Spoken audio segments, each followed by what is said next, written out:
Yo. Check the connection. This is the official broadcast. SSGX in your system. Let's go. They ask for the news feed, I give them the raw code from the mainframe directly. Watch the narrative unfold, breaking the headlines before they hit the shelf. I'm curating the future, can't program myself. Talking release dates, the exclusive drops, while the competition stuck in loading screen loops. My analysis pixel perfect, frame by frame, dropping truth in the comments. No need for the fame, I see the meta shift, I predict the patch. Reporting from the front lines, no time to detach. This ain't just talking, glitch, this is art. Downloading the truth straight to your heart. This the SSGX data spin, where the wins begin and the hype gets in. Powered up like a Super Saiyan God, reporting through the static, breaking through the facade. You need the info, I got the link. Synchronize your scouter, don't even blink. This the SSGX data spin, tracking the dev streams, decrypting the teasers. For the casuals and the day one seizure pleasers, I analyze the gameplay, frame rate and lore. Give you what you need, then I give you some more. Is it Xbox exclusive?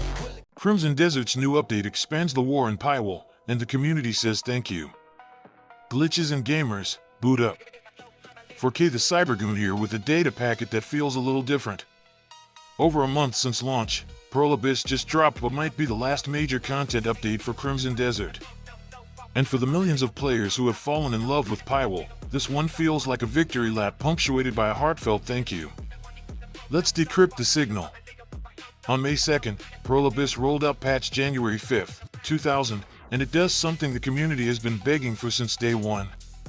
It brings war back to Pywall with a feature called Reblockade, reference 0.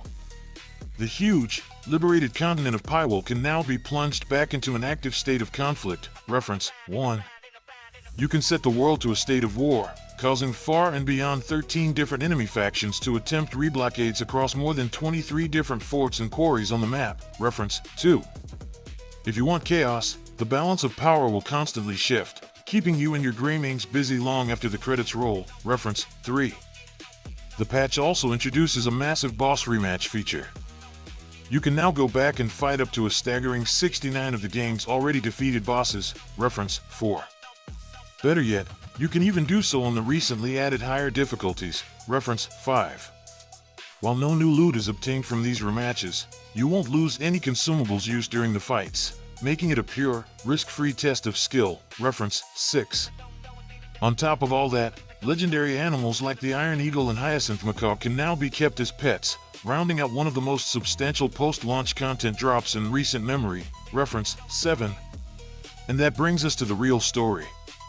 The community is not just happy, they are outright thanking the developers. This gratitude stems from the relentless, breakneck speed at which Pearl Abyss has been addressing player feedback since Crimson Desert launched to a rocky reception on March 19th, reference 8. The Steam rating has rebounded from a disastrously mixed status at launch to a globally very positive rating in the high 70s and even as high as 86% positive in some localized reviews, reference 9. Players have even taken to social media to call Pearl Abyss the best dev team ever, praising them for creating a studio that they listen, and they deliver, reference 10. Fans are also recognizing the incredible bonus the team received recently. Following the news that Crimson Desert had officially sold over 5 million copies, becoming the fastest-selling Korean game of all time, reference 11, it was revealed that the developers at the studio received $2.5 million in bonuses for their hard work, reference 12. And while the main core left to work on Doke V, reference 13, Pearl Abyss has assured fans they are not done with this world. The roadmap stretches through June, with plans to increase the number of factions and strongholds for the reblockade feature, reference 14. As the South Korean Prime Minister said following launch, Crimson Desert is the new chapter for K-content, reference 15. Here's to the teams who listen, and to the communities who keep the fight alive. I'm 4K the Cybergoon. Stay upgraded.